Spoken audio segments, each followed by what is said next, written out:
캐나다 입국 제한이 2달 정도 더 연장될 것으로 보입니다. 지난 9월 19일 캐나다 보건당국은 현재 규정되어 있는 캐나다 입국 관련 모든 조치가 적어도 2달은 더 유지될 것이라고 밝혔습니다. 다만 앞서 보도되었던 대로 백신을 접종한 경우는 입국이 가능합니다. 캐나다는 지난 9월 7일부터 코로나19 백신 접종을 증명할 수 있는 여행객들의 입국을 허가한 바 있습니다. 입국을 위해서는 면역 증명서와 가장 최근에 받았던 테스트 결과를 제시해야 합니다. 현재 당국에서 인정하는 백신으로는 화이자, 모더나, 아스트라제네카 그리고 얀센 등이 있습니다. 이외 다른 백신들은 접종을 받은 바 있어도 입국이 허가되지 않습니다.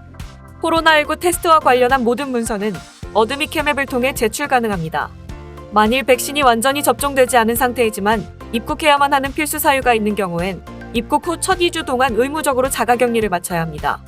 항원 검사 결과는 인정되지 않습니다. 연장 후 재연장을 거듭하며 캐나다 입국길이 좁아진 지 오래 코로나19 유행도 잠잠해질 듯 말 듯 끝이 보이지 않는 것 같습니다. 그나마 백신 접종을 완료한 경우엔 비교적 수월한 입국이 가능하여 다행이지만 모두가 자유롭게 오갈 수 있는 날은 조금 더 기다려봐야겠습니다. 다음 뉴스입니다. 근래에 비행기를 타신 분들은 짐이 분실되거나 항공편이 미뤄지거나 취소되는 등 여러 이유로 곤혹을 겪으신 경험이 한 번쯤은 있으실 텐데요. 비행기를 타는 승객들은 증가하는 한편 항공사들의 인력이 따라가주지 못해 이러한 문제들을 야기하고 있습니다. 8월 말과 9월 초 항공객의 수가 코로나19 유행 이후 최고점을 찍었습니다. 이는 항공산업의 회복에 꼭 필요한 움직임이나 항공사들은 아직 준비가 되지 않은 것으로 보입니다. 캐나다의 가장 큰 항공사들에 속하는 웨스트젯과 에어캐나다 역시 인력난으로 고전하고 있습니다.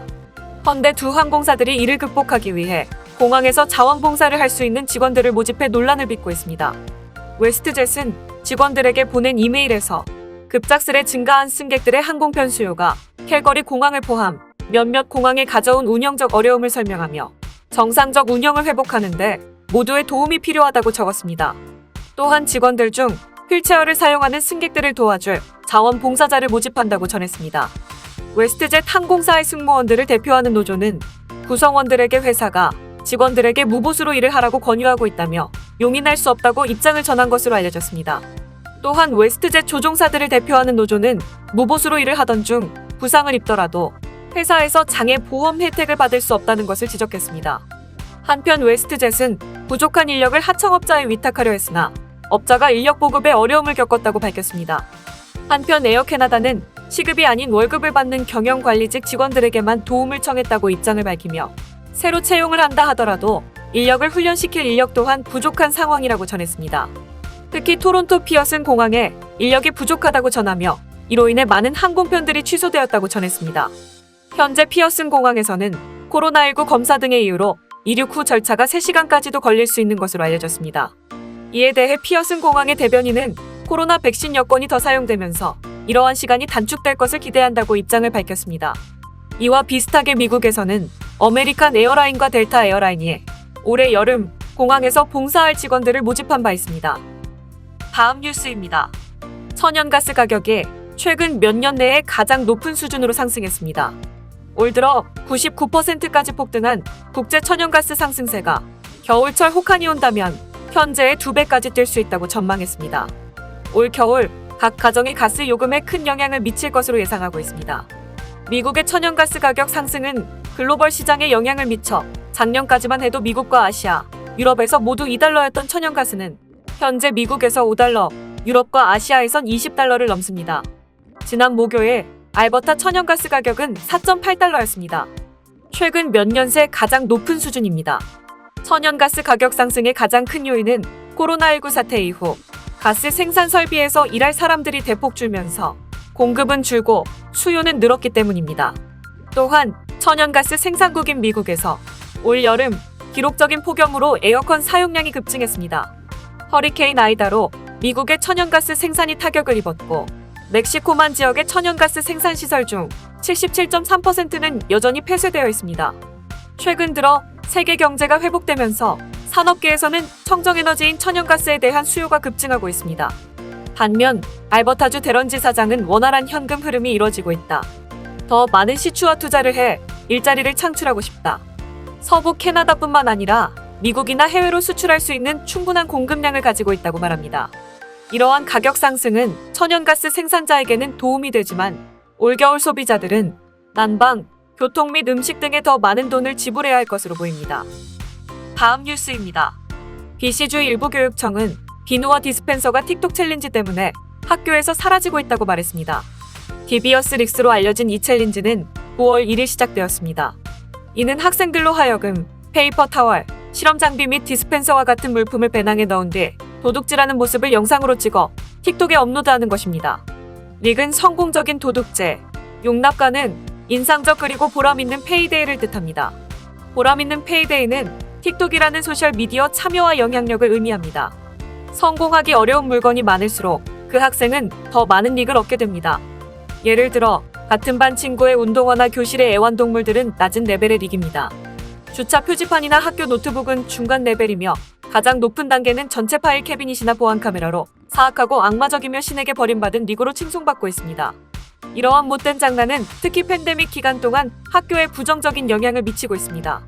칠리와 교육청에 따르면 지금까지 42개의 디스펜서가 사라졌다고 합니다.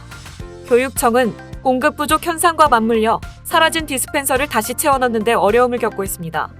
노스밴쿠버 교육청은 이와 비슷한 사건들이 연이어 발생하고 있다고 말합니다.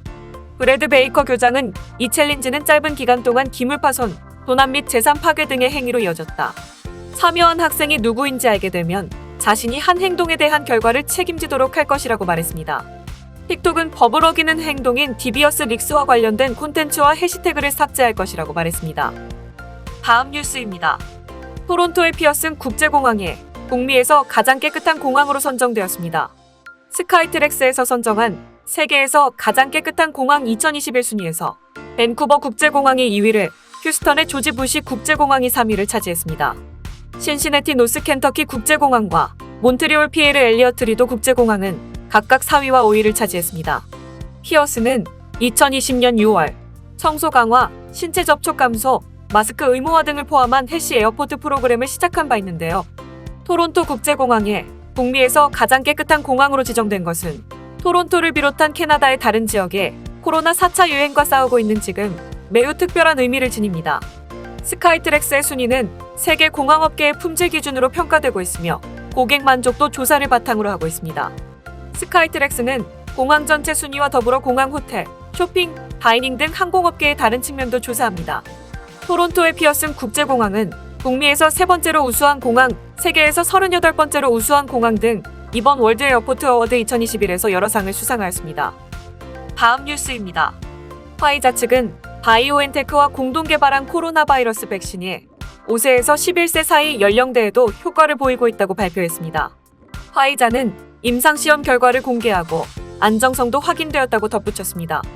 임상시험은 유치원생과 초등학생 2,268명을 대상으로 10대 및 성인 기준 정량의 3분의 1에 달하는 접종분을 3주 간격으로 투여하는 방식으로 진행되었습니다. 그 결과 2차 접종 뒤 아이들에게도 성인만큼 강한 바이러스 항체 수준이 나타난 것으로 전해졌습니다. 이어 접종 부위 통증이나 발열 등 보통 10대들에서 나타나는 부작용에 비슷하거나 더 적게 나타나 안전성도 확인되었다고 강조했습니다. 빠른 시일 내 미국 식품의약국에 해당 연령대에 대한 접종 승인을 요청할 계획이며 경쟁사인 모더나도 해당 연령대에 대한 백신 접종을 연구하고 있는 것으로 알려졌습니다.